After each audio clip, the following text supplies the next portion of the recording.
सब criminal cases में defence की सबसे बड़ी मुश्किल यह होती है कि कंप्लेनेंट ने कंप्लेंट में कुछ कहा है, उसके बाद आईओ को 180 के बयान में कुछ और बढ़ाकर बयान दिया है, और जब उसे मजिस्ट्रेट के पास 183 के बयान के लिए ले जाया गया तो वहां उसने एक नई कहानी रच दी है। कंप्लेनेंट के 3 अवसरों पर 3 अलग अलग तरह के बयान रिकॉर्ड पर आ गए हैं। डिफेंस की प्रॉब्लम यह होती है कि रिकॉर्ड पर यह बात कैसे साफ करवाएं कि बाद के बयानों में कंप्लेनेंट ने सच्चाई को बदल दिया था। इससे भी बड़ी समस्या यह होती है कि इन तीनों बातों पर कंप्लेनेंट को क्रॉस करने की विधि या प्रोसीजर क्या होता है और यह कहां पर दिया गया है। हर एक क्रिमिनल ट्रायल में हमें 3 तरह की स्टेटमेंट्स देखने को मिलती हैं। पहली वे स्टेटमेंट्स होती हैं जिनसे क्रिमिनल ट्रायल शुरू होता है, इन्हें कंप्लेंट्स कहते हैं। कंप्लेंट्स को या तो शिकायतकर्ता लिख कर लाता है या वह पुलिस के पास जाकर अपना बयान दे देता है, जिसे पुलिस वाला अपने हाथ से कागज पर उतार देता है। इसके आधार पर पुलिस एफआईआर लिखती है और केस दर्ज होता है। एफआईआर दर्ज होते ही थाने का ऑफिसर इंचार्ज उस केस के लिए जो अब दर्ज हुआ है एक आईओ को नियुक्त करता है। यह आईओ सबसे पहले मौका पर पहुंचकर घटनास्थल का जायजा लेता है, वहां की इन्वेस्टिगेशन करता है, साइट प्लान बनाता है, वहां से घटना के सबूतों को उठाता है और कंप्लेनेंट के इन्वेस्टिगेशन के दौरान वाले पहले बयान रिकॉर्ड करता है। इन्हीं पहले बयानों को जो इन्वेस्टिगेशन के दौरान आईओ ने दर्ज किए हैं 180 बीएनएसएस के बयान कहते हैं। जिन मामलों में आईओ कंप्लेनेंट के बयान को अधिक विश्वसनीयता देना चाहता है या महिला संबंधी अपराधों में सेक्शन 64 से 71 बीएनएस या 74 से 79 और 124 बीएनएस लागू होते हैं, उनमें वह गवाह को मजिस्ट्रेट के सामने पेश कर देता है। वहां मजिस्ट्रेट उस गवाह के बयान रिकॉर्ड करता है। क्योंकि आज का विषय बयान 183 रिकॉर्ड करने के स्टेप्स के बारे में तो नहीं है, बल्कि उन बयानों के भीतर छिपे हुए झूठ, सच, कॉन्ट्राडिक्शन, एडिशन, इम्प्रूवमेंट को जानने के बारे में है। तो हम इस विषय पर बिल्कुल नहीं जाएंगे कि मजिस्ट्रेट वह बयान कैसे दर्ज करता है। हम तो केवल उस बयान को देखेंगे जो मजिस्ट्रेट के द्वारा दर्ज होकर मजिस्ट्रेट के चैम्बर से बाहर आता है और पुलिस आईओ की केस फाइल में लगा दिया जाता है। यह ध्यान रखिए कि यह बयान केवल क्रिमिनल केस का आईओ ही दर्ज करवा सकता है। कोई व्यक्ति खुद एप्लीकेशन लगाकर या मजिस्ट्रेट के सामने पेश होकर अपना 183 का बयान दर्ज नहीं करवा सकता। कानून में इसकी परमिशन नहीं है।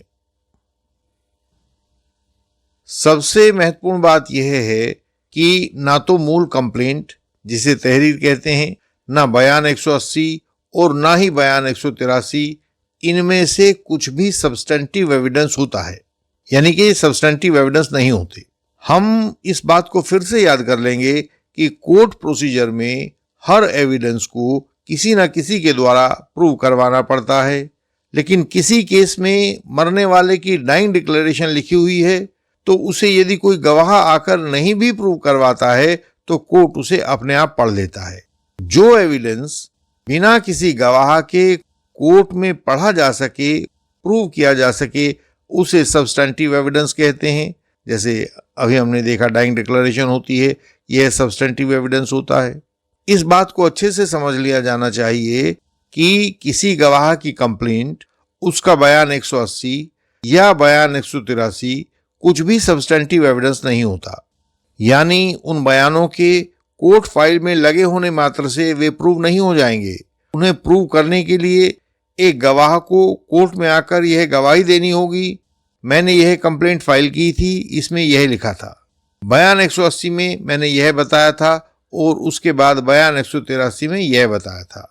और बस यहीं इन बयानों को तोड़ने की चाबी छिपी हुई है। यही बताएंगे कि इन बयानों को कैसे तोड़ा जाए। हमारे पास पठानकोट में एक केस था। उस केस में महिला के साथ छेड़छाड़ का मामला था, जिसमें महिला ने मजिस्ट्रेट के सामने 164 के बयान, जो पुराना 183 हुआ करता था, उसमें आरोपी के पक्ष की कुछ बातें कह दी थी। तो आरोपी को बड़ा कॉन्फिडेंस था कि प्रोसिक्यूशन इस बयान 164 को कहां छिपाएगा। इसके रिकॉर्ड पर आते ही सब सच कोर्ट के सामने आ जाएगा और केस कमजोर हो जाएगा। लेकिन वहां पीपी भी एक मंजा हुआ खिलाड़ी था। उसने महिला के मुंह से यह नहीं कहलवाया कि वह कभी मजिस्ट्रेट के सामने गई थी और वहां बयान 164 दिए थे। आरोपी सिर पिट कर रह गया कि जिस मजिस्ट्रेटी बयान के आधार पर वह छुटकारा पाना चाहता था, चतुर पीपी ने उस ही बयान को प्रूव नहीं करवाया।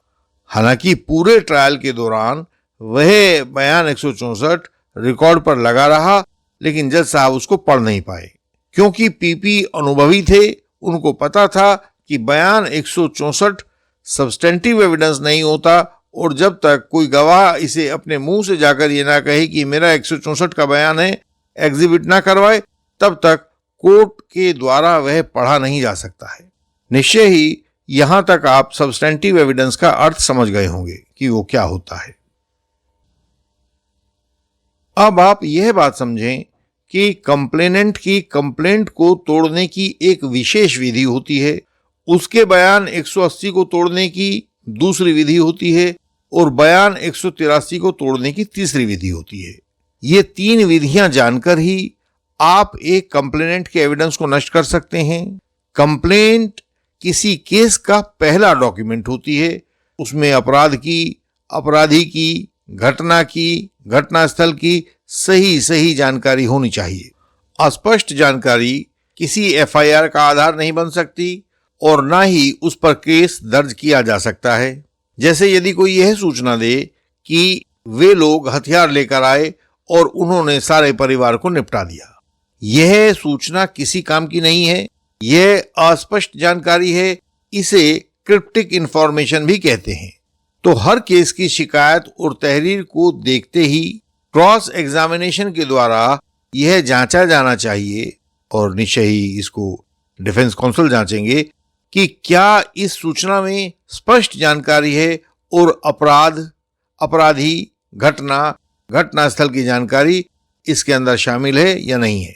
यदि जानकारी क्रिप्टिक हो तो कंप्लेनेंट और आईओ को इसी अस्पष्टता के आधार पर कोर्ट में तोड़ा जाना चाहिए। तो यह तो रहा तरीका किसी कंप्लेंट को कोर्ट में तोड़ने। अब दूसरे होते हैं 180 के बयान, उनको कैसे तोड़ा जाएगा। बयान 180 की पहचान यह होती है कि वह इन्वेस्टिगेशन के दौरान आईओ के द्वारा लिया जाता है। इन बयानों पर गवाह के साइन नहीं लिए जाते, लेकिन इन बयानों में गवाहों के द्वारा यदि कोई महत्वपूर्ण बात बताने से रह जाती है तो वह बात फिर कोर्ट में नहीं बताई जा सकती। सेक्शन 181 बीएनएसएस का नियम बिल्कुल सीधा है कि जो बात आईओ को नहीं बताई गई थी वह बात अब कोर्ट को भी नहीं बताई जा सकती। तो जो लोग कहते हैं कि हम पुलिस के मुंह नहीं लगते, हम तो कोर्ट में पूरी सच्चाई बताएंगे, वे अपना केस खराब कर लेते हैं। ऐसे गवाहों की बात सुनी नहीं जाती, कोर्ट में भी नहीं सुनी जाती, क्योंकि कानून इसे सुनने पर रोक लगा देता है। तो कोर्ट में सबसे पहले गवाह के कोर्ट बयान को लाइन बाय लाइन और वर्ड बाय वर्ड पढ़ा जाए। जो बात उसने पहले पुलिस को नहीं बताई थी अपने 180 के बयान में, लेकिन वही बात गवाह यदि कोर्ट में कह रहा है तो उन बातों को नोट कर लिया जाए। उस गवाह को क्रॉस करते हुए पहले यही क्लियर करवाएं कि देखो गवाह साहब, आपने ये बातें इन्वेस्टिगेशन के दौरान आईओ को तो नहीं बताई थी ना। इससे उसकी बात कोर्ट में एक एडिशन मानी जाएगी और धीरे धीरे उसकी सभी बातों को इस तरह से आप नष्ट करिए तो इससे उसकी पूरी गवाही क्रमशः नष्ट हो जाएगी। इस प्रकार से गवाह के बयान 180 को तोड़ने का यह जो तरीका है, यह सेक्शन 181 में दिया गया है बीएनएसएस के। तो आपने गवाह के 180 के बयान को सेक्शन 181 से तोड़ा है। अब गवाह का बयान 183 आता है। क्योंकि बयान 183 आईओ के द्वारा नहीं लिखा जाता है, इसलिए उसे 181 बीएनएसएस के द्वारा नहीं तोड़ा जा सकता। यदि हम 183 मजिस्ट्रेट के सामने दिए गए बयान को तोड़ना चाहते हैं तो हमें 181 की मां के पास जाना पड़ेगा, जो बीएसए में लिखा है और जिसे हम 148 बीएसए कहते हैं। पुराने वक्तों में इसे 145 एविडेंस एक्ट कहते थे, यह बहुत चर्चित हुआ करता था। 181 बीएनएसएस में केवल इन्वेस्टिगेशन में आईओ को दी गई स्टेटमेंट्स को तोड़ा जा सकता है, जबकि 148 बीएसए में किसी भी पुरानी बात के आधार पर वर्तमान बात को काटा जा सकता है। आपने कहीं कही हो, पंचायत में कही हो, हाट में कही हो, बाजार में कही हो, शोरूम में कही हो, पुरानी बात यदि नई बात का खंडन करती है तो नई बात को उससे कन्फ्रंट किया जा सकता है।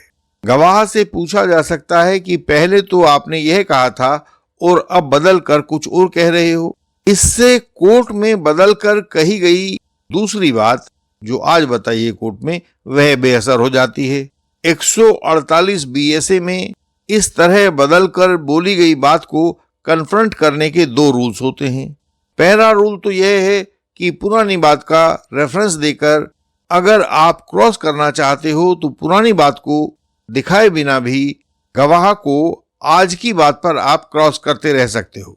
दूसरा रूल यह है कि यदि पहले कंप्लेंट, फिर बयान 180 और अंत में बयान 183 हुए हैं तो आप कंप्लेंट और बयान 180 की पुरानी बातों के आधार पर 183 के बयान तोड़ना चाहते हैं तो क्रॉस के समय आपको गवाह के सामने यह दिखाना या पढ़ाना होगा कि देखो आपने कंप्लेंट में तो यह लिखा था और 183 में यह बोला है।